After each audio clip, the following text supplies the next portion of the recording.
समय एक एक क्षण करके बीत जाता है। काल की गति कभी रुकती नहीं, काल अपनी गति से चलता रहता है।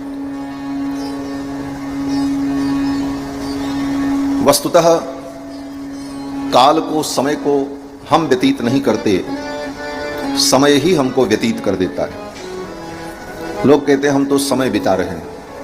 पूछो क्या हो रहा? बोले समय बीत रहा है, बिता रहे हैं। वस्तुतः काल को, समय को हम नहीं बिताते हैं, समय हमको बिता देता है। भोगम न भुक्त्वा वयमेव भुक्त्वा कालो न यातो मयमेव यातः।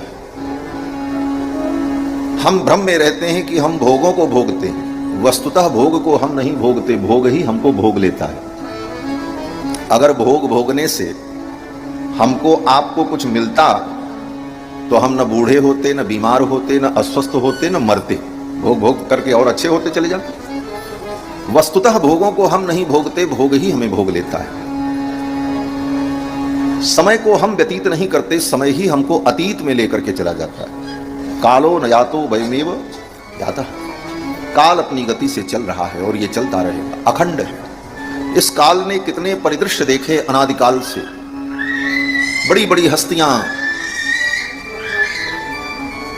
बड़े बड़े राजा, बड़े बड़े बुद्धिमान, बड़े बड़े नीतिज्ञ, बड़े बड़े क्रूर, बड़े बड़े आतताई आए और काल ने सबको व्यतीत कर दिया। काल तो बीतेगा, एक एक क्षण करके समय बीत जाएगा, लेकिन समय की सार्थकता क्या है?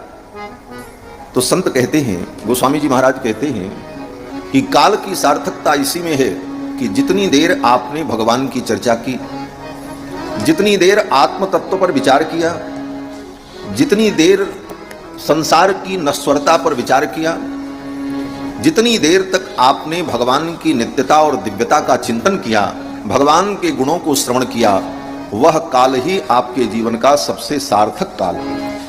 इससे ज्यादा सार्थक काल और कोई नहीं हो सकता।